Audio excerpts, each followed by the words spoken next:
আজকে আমরা ইন্টারমিডিয়েট জীববিজ্ঞান প্রথম পত্র বইয়ের প্রথম অধ্যায়টা নিয়ে আলোচনা করছি এবং এর আগে আমরা ওই কোষের গঠন বা কোষের বিভিন্ন ধরনের সংজ্ঞা এবং কোষের সম্পর্কে আলোচনা করছি। আজকে আমরা যে বিষয়টা নিয়ে আলোচনা করব সেটা হচ্ছে যে প্রথম কোষের সৃষ্টি, মানে প্রথম কিভাবে কোষ সৃষ্টি হয়েছে সেই বিষয়টা নিয়েই আজকের আলোচ্য বিষয়। এরপরে পড়বো আমরা কোষের বৈশিষ্ট্য, এরপরে বাকি যে অংশগুলো আছে সেগুলো দেখবো। এখন শুরুতে দেখি আমরা যে প্রথম যে কথাটা বলছে যে 1880 সালের সালের দিকে এই যে 1880 সালের যে দশকটা আছে সেই থেকে প্রতিষ্ঠিত হয় যে পূর্ব থেকে বিরাজমান কোষ থেকে নতুন কোষের সৃষ্টি। তার মানে যে কথাটা বলছে যে একটা নতুন কোষ কি করছে, যে তোমার প্রিভিয়াস কোন একটা কোষ থেকে সৃষ্টি, মানে এটাকে ইংলিশে বলা হয়, দেখো যে cells come from pre existing cell, মানে একটা নতুন কোষ সৃষ্টি হয়েছে কোথায় থেকে, আরেকটা পুরাতন কোষ থেকে। তো একটা প্রশ্ন আসতে পারে না যে পুরাতন কোষটা কই থেকে আসছে। এখন আমি তোমাদেরকে যদি বলি যে একটা মানুষ সৃষ্টি হয়েছে, একটা মানুষ সৃষ্টি হয় আরেকটা মানুষ থেকে, তাহলে ওই মানুষটা কই থেকে আসছে, অনেকটা এরকম অনেকটা। তাহলে এই যে দেখো, তো শুরুতে বইয়ের মধ্যে প্রশ্নটা ছড়ে দিছে এরকম যে বহু পূর্বে পৃথিবীতে যখন কোনো কোষই ছিল না, তাহলে প্রি এক্সিস্টিং সেল এলো থেকে। ঠিক আছে, তো বিষয়টা এরকমই আসছে। এরপরে দেখো যে এই তাহলে প্রথম কোষটা কিভাবে সৃষ্টি হয়েছে।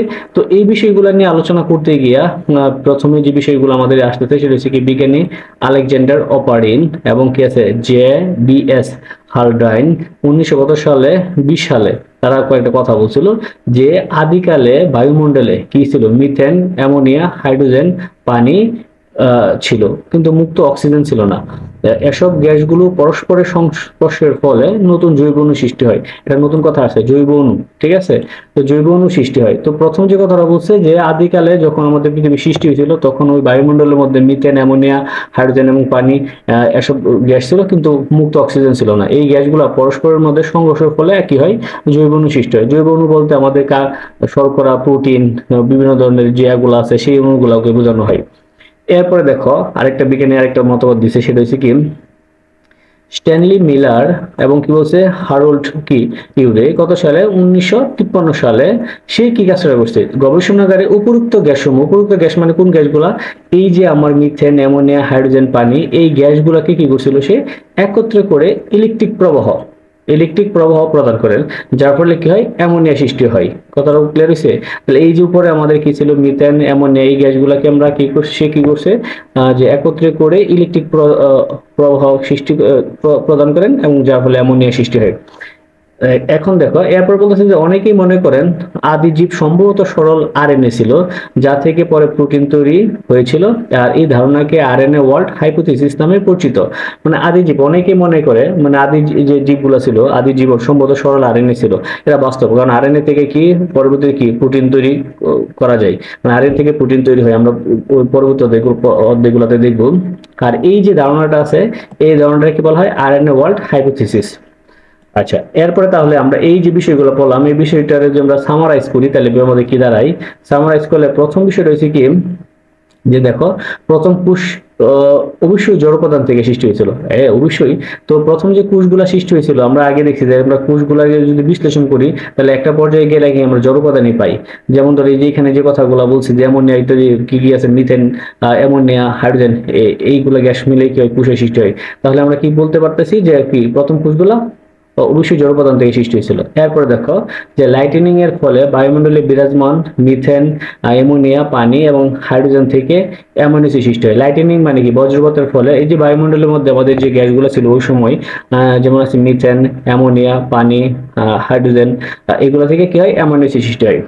এবং 3 নাম্বারটা বলছে যে কি সমুদ্রের গভীর যৌগ এবং পলিমার সৃষ্টি হয়। ওই সময় সমুদ্রের মধ্যে কি হয়, যে আমাদের বিভিন্ন ধরনের কার্বন যৌগ এবং কি হয় পলিমারের সৃষ্টি হয়েছিল। এর পরবর্তীতে কি হয়েছে, এগুলো স্টেপ বাই স্টেপ লেখা, যে ফসফোলিপিড বাইলেয়ার সৃষ্টি হয়। বাইলেয়ার মানে কি, বাইরে একটা আবরণ সৃষ্টি হয় এবং আরএনএ এর মাধ্যমে বংশগতি ধারা কি হয়, প্রবাহ শুরু হয়। বিশেষ কার মাধ্যমে, আরএনএ এর মাধ্যমে।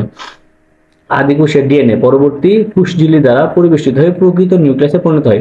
আমরা আগে জানি যে আদি কোষের যে ডিএনএটা আছে এই ডিএনএর মধ্যে কি থাকে না, কোষঝিল্লি থাকে না। এবং যখন এই ডিএনএটার মধ্যে কোষঝিল্লি দ্বারা পরিবেষ্টিত হয় এবং বিভিন্ন অঙ্গাণুগুলো সুগঠিত হয় তখন কি হয়, সেটাকে প্রকৃত নিউক্লিয়াসে গিয়ে পরিণত হয়। আচ্ছা, এরপরে দেখো আমরা যে বিষয়টাতে যাচ্ছি সেটা হচ্ছে কি বর্তমানে বিরাজমান লক্ষ লক্ষ প্রজাতির কোটি কোটি জীব। লক্ষ লক্ষ যদি প্রজাতি হয় তাহলে কি কোটি কোটি জীব হবে, এটাই স্বাভাবিক। মানে সরল এক কোষী থেকে বহুকোষী জটিল বহুকোষী আর একই জেনেটিক কোডন বহন করে। মানে এখন বিজ্ঞানীরা এইগুলা বের করে দেখলো যে আমাদের যে পৃথিবীর মধ্যে যে জীবগুলো আছে, এই যে কোটি কোটি জীব আছে, সবার জেনেটিক কোডন একই রকম। জেনেটিক কোডন রয়েছে কি রকম? জেনেটিক কোডন রয়েছে কি যে ডিএনএ যে সিগন্যাল বা সংকেতগুলো বহন করে সেগুলাকে অনেকে জেনেটিক কোডন বলে। আর এ থেকে প্রমাণিত হয় আদি উৎস প্রথম শ্রেষ্ঠ সেই আদি কোষ। তাহলে এ থেকে আমরা বুঝতে পারি যে যত জীবগুলো সৃষ্টি হয়েছে সবগুলোর আদি উৎস কি সেই আদি কোষ থেকে সৃষ্টি হয়েছে অথবা একই জায়গা থেকে সৃষ্টি হয়। এরপর দেখো কিছু চমৎকার কত ঘটনা ঘটছে, সেটা হচ্ছে কি যে এই যে আদি কোষটা তোমার সৃষ্টি হইলো, এই আদি কোষের মধ্যে এই আদি কোষ থেকে শ্রেষ্ঠ হয় প্রকৃত কোষ। এটা আমরা আগে থেকে জানি যে আদি কোষ থেকে কি হয়, কি সৃষ্টি হয়, প্রকৃত কোষ হয়। আর এই যে প্রকৃত কোষের মধ্যে কি হচ্ছে, একটা বায়বীয় ব্যাকটেরিয়া ঢুকে পড়ে, যা পরে মাইটোকন্ড্রিয়নে পরিণত হয় এবং সৃষ্টি হয় প্রকৃত প্রাণী কোষ। তাহলে এই যে দেখো আমাদের আমরা একটু চিত্রের দিকে তাকাই, এই যে আমাদের একটা প্রকৃত কোষ, এর মধ্যে এই যে দেখো একটা বায়বীয় কি ব্যাকটেরিয়াম ঢুকে পড়ছে এবং সেটা কিসে পরিণত হয়েছে, প্রকৃত প্রাণী কোষে পরিণত হয়েছে।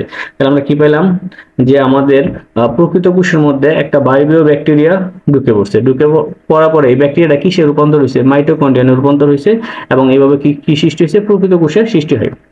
এখন দেখো এই যে তোমার যে প্রকৃত কোষটা আছে প্রকৃত প্রাণী কোষ, এই প্রকৃত প্রাণী কোষের মধ্যে এখন আরেকটা জিনিস ঢুকবে, সেটা হচ্ছে কি ফটোসিনথেটিক ব্যাকটেরিয়াম। ফটোসিনথেটিক ব্যাকটেরিয়ামটা হচ্ছে বিশেষ করে যে সকল ব্যাকটেরিয়া মানে আছে যারা কি করে ফটোসিনথেসিস করতে পারে, বিশেষ করে ব্লু গ্রিন অ্যালগি, নীলাভ সবুজ শৈবাল, যেটাকে আমরা নষ্টক বলি, এইগুলো হচ্ছে কি অনেকটা ফটোসিনথেটিক ব্যাকটেরিয়া। এই ব্যাকটেরিয়াটা পরবর্তীতে কি হয়েছে, এই যে প্রকৃত প্রাণী কোষ আছে এই প্রকৃত প্রাণী কোষের মধ্যে প্রবেশ করে ফেলে এবং যেহেতু এটা ফটোসিনথেটিক তার মানে কি সৃষ্টি হয়েছে, আমাদের উদ্ভিদ কোষ সৃষ্টি হয়। তাহলে আমরা এখানে দুইটা জিনিস পেলাম, একটা হচ্ছে কি কিভাবে প্রকৃত প্রাণী কোষ সৃষ্টি হয়, আর হচ্ছে কিভাবে প্রকৃত উদ্ভিদ কোষ সৃষ্টি হয়। এরপরে দেখো যে এই নিউক্লিয়াস বিশিষ্ট একটি পোষক কোষে বায়বীয় এবং ফটোসিনথেটিক ব্যাকটেরিয়া প্রবেশ করে টিকে থাকার প্রক্রিয়াকে বলা হয় কি এন্ডোসিম্বায়োসিস। এন্ডোসিম্বায়োসিস মানে কি, মানে সিম্বায়োসিস হচ্ছে তোমার এরকম একটা বিষয় যেটা দুইটা ঘটনা একসাথে ঘটতেছে, ঠিক আছে। এন্ডো মানে অন্তর, মানে ভিতরে, এন্ডো মানে ভিতরে যে দুইটা ঘটনা ঘটতেছে এই দুইটা প্রক্রিয়াকে একত্রে কি বলা হয়েছে, আমরা এন্ডোসিম্বায়োসিস বলে। কি ঘটনা, একটা হচ্ছে বায়বীয় ব্যাকটেরিয়া প্রবেশ করছে কোষের ভিতরে, আর এটা হচ্ছে কি ফটোসিনথেটিক ব্যাকটেরিয়া প্রবেশ করছে। বায়বীয় ব্যাকটেরিয়া প্রবেশ করার পরে এটা আমাদের কোন কোষে পরিণত হয়েছে, প্রকৃত প্রাণী কোষে, আর ফটোসিনথেটিক ব্যাকটেরিয়া কোষের ভিতরে প্রবেশ করার ফলে এটা পরিণত হয়েছে কিসে, উদ্ভিদ কোষের মধ্যে। তাহলে এই আমাদের গেল টোটাল মোটামুটি হবে ওই প্রথম কোষের কিভাবে সৃষ্টি হয়। এই যে একটা চিত্র দেওয়া আছে দেখো, এখানে পোষক কোষ, এইদিকে আছে আমার ব্যাকটেরিয়াম থেকে কি যে বায়বীয় ব্যাকটেরিয়া প্রবেশ করতেছে, কি আছে এখানে হেটারোটপিক প্রকৃত কোষ, তারপর মাইটোকন্ড্রিয়া হয়েছে, পরে এখান থেকে একটা কি যে সিনথেটিক ব্যাকটেরিয়াম প্রবেশ করছে, সেটা কি ক্লোরোপ্লাস্টে রূপান্তর হয়েছে, ঠিক আছে। সিনথেটিক ব্যাকটেরিয়া কিসে রূপান্তর হয়, ক্লোরোপ্লাস্টে রূপান্তর হয়। তাহলে গেল আমাদের এই বিষয়টা। এরপরে আমরা যদি যাই যে কোষের যে বৈশিষ্ট্যগুলো আছে সেই বিষয়টা আমরা বলবো, যে কোষের যে বৈশিষ্ট্যগুলো খুবই ইম্পর্টেন্ট এবং কি মোটামুটি কোষ থিওরির মধ্যে এই বৈশিষ্ট্যগুলো কাজে লাগানো যায়। প্রথম বলছে যে জীবের জীবনের জন্য প্রয়োজনীয় সকল গাঠনিক এবং আণবিক উপাদান কোষ দ্বারা গঠিত হয়। মানে এই যে আমাদের যে জীবনগুলো আছে, একটা জীবের জীবনের জন্য যত প্রয়োজনীয় উপাদান আছে সকল গাঠনিক হোক আণবিক হোক সবগুলো কি দ্বারা তৈরি হয়, কোষ দ্বারাই গঠিত হয়। এরপরে লাইনটা আমরা আগে থেকে জানি যে প্রতিটি কোষ তার পূর্বতন কোষ থেকে বিভাজনের মাধ্যমে উৎপন্ন হয়। এটা আমরা ভালো করে জানি যে একটা কোষ মাইটোসিস অথবা মিয়োসিস বিভাজনের মাধ্যমে নতুন একটা কি হয়, কোষ তৈরি হয়।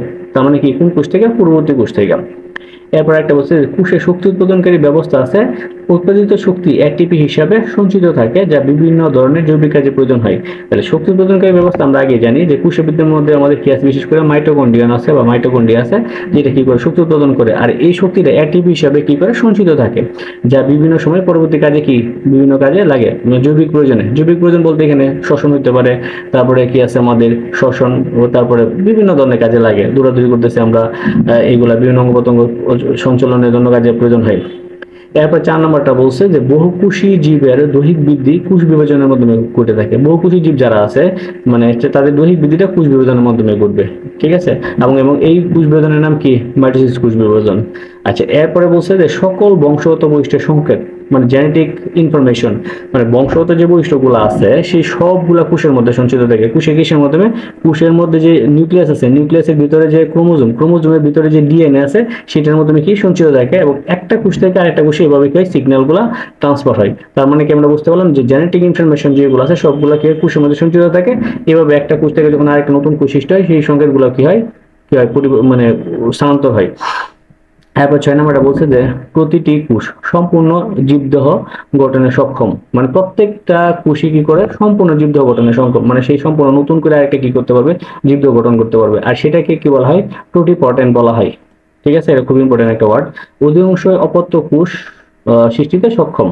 আচ্ছা, এরপর দেখো যে প্রতিটি কোষেরই একটা নির্দিষ্ট জীবনকাল। নির্দিষ্ট জীবনকাল মানে কি, মানে একটা নির্দিষ্ট লাইফ কাল আছে, সে একটা সময় পর্যন্ত পরে কি সেই কোষটা মারা যাবে, মানে নির্দিষ্ট লাইফ স্প্যান যেটাকে বলা হয়, এবং সুনিয়মিতভাবে কি ওঠে, সেটা বেড়ে ওঠে। 8 নম্বরটা বলছে যে আমাদের কোষের পারিপার্শ্বিক অবস্থা পরিবর্তন বুঝে এসব পরিবর্তনে নিয়মিত কি করে, সাড়া প্রদান করে। কোষের পারিপার্শ্বিক অবস্থা মানে কি, যে যেমন ধরো তোমার যে কোনো ধরনের অবস্থান হোক, কোষ এটা আগে কি করতে পারে, উপলব্ধি করতে পারে, এবং সেই অনুযায়ী সে কি করে, সাড়া দেয় পরিবেশের প্রতি। এরপর আরেকটা কথা বলছে আমাদের, সেটা বলছে যে কোষ নিজস্ব অভ্যন্তরীণ হোমিওস্ট্যাটিক স্ট্যাটিক, মানে হিমোস্ট্যাটিক হচ্ছে কি পরিবেশের কি আছে, অবস্থার তারতম্যের মাঝে অভ্যন্তরীণ স্থিতি বজায় রাখা, মানে অবস্থা বজায় রাখে। প্রত্যেকটা কোষে একটা নির্দিষ্ট বৈশিষ্ট্য আছে, সেই বৈশিষ্ট্যের নামে কি, হোমিওস্ট্যাটিক। তার মানে কি, যে পরিবেশ যেরকম হোক না কেন, সে তার অভ্যন্তরীণ ঘটনা তেমন কি হয় না, পরিবর্তন করে না, মানে তার অভ্যন্তরীণ বিষয়টা সে কি করতে পারে, বজায় রাখতে পারে। এরপরে আমাদের আছে যে প্রতিটি এখন কোষের মোটামুটি আমরা 9টা বৈশিষ্ট্য বললাম, 9টা বৈশিষ্ট্যটা মোটামুটি আমাদের বাস্তবের সাথে মিলে, এবং আমরা এই বিষয়গুলো আগে থেকে অভ্যস্ত, অনেক কিছু জানি। আচ্ছা, এখন দেখো যে প্রতিটা জীবদেহ এক বা একাধিক কোষ দ্বারা গঠিত। আর কোষই জীবদেহের গঠন গঠন একক। গঠন একক মানে হচ্ছে কি, প্রত্যেকটা জীবদেহ কি দ্বারা গঠিত, কোষ দ্বারা গঠিত। একটা হইতে পারে, একাধিক হইতে পারে। একাধিক কাদের, বহুকোষী জীবদের বেলায় একাধিক হয়, আর এক কোষী বেলায় একটা হয়। আর এই জন্য কোষকে বলা হয় কি, জীবদের গঠনগত একক, মানে গঠনগত একক বলা হয়। আচ্ছা, এরপরে দেখো যে কোষের ভিতরে জীবন ধারণের জন্য প্রয়োজনীয় জৈবিক কার্যকলাপ সম্পন্ন হয়। মানে এই যে আমাদের কোষের ভিতরে কি আছে, জীবন ধারণের জন্য যে প্রয়োজনীয় জৈবিক কার্যকলাপ আছে, সবগুলা কার মাধ্যমে সংগঠিত হয়, কোষের ভিতরে হয়। এই জন্য এটাকে বলা হয় কি, কাজের একক। তাহলে এই যে আমরা সংজ্ঞাটা পড়ছিলাম যে কোষ হলো জীবদের গঠন এবং কাজের একক। গঠনগত একক হচ্ছে কি লেগা, কারণ এক বা একাধিক কোষ দ্বারা গঠিত। আর কাজের একক হচ্ছে কি লেগা, কারণ কোষের ভিতরে যত জৈবিক কার্যকলাপ আছে সবগুলা কি হয়, এই কোষের মাধ্যমে হয় বলে একে বলা হয় কি, কাজের একক বলা হয়। এরপরে আমাদের আছে কি, কোষের বিভিন্ন অঙ্গাণুগুলা নিয়ে বলা হয়েছে। অঙ্গাণুগুলো আমরা কি থেকে জানি যে কোষের সাইটোপ্লাজমের মধ্যে বিদ্যমান কি আছে, জীবন্ত এবং কি কার্য সম্পাদনকারী, এবং কোষের জীবন ধারণের জন্য অপরিহার্য ক্ষুদ্র ক্ষুদ্র অঙ্গসমূহকে বলা হয় কি, কোষীয় অঙ্গাণু। ঠিক আছে, আর এই কোষীয় অঙ্গাণুগুলো কাদেরকে বলা হয়, মাইটোকন্ড্রিয়া, এন্ডোপ্লাজম, রেটিকুলাম, রাইবোজোম। অঙ্গাণু শব্দের অর্থ হলো কি, আমাদের ক্ষুদ্র অঙ্গ। তাহলে এই আমাদের এগুলো টোটালি মোটামুটি হবে প্রথম যে কিভাবে জীবকোষ সৃষ্টি হয়, এবং কি কোষের যে বিভিন্ন বৈশিষ্ট্যগুলো আছে, সেই বৈশিষ্ট্যগুলো আমাদের কি মোটামুটি হবে। এটা পড়লে মোটামুটি সবগুলো হয়ে যায়। এরপরে আমরা পড়বো কোষ তথ্য বা সেল থিওরি কি। এটা একটা মোটামুটি ইম্পর্টেন্ট বিষয়, এবং এটা তোমাদের জন্য খুবই লাগবে। তো এর মাধ্যমে আমাদের মোটামুটি হবে আজকের ক্লাসটা এখানে মোটামুটি শেষ।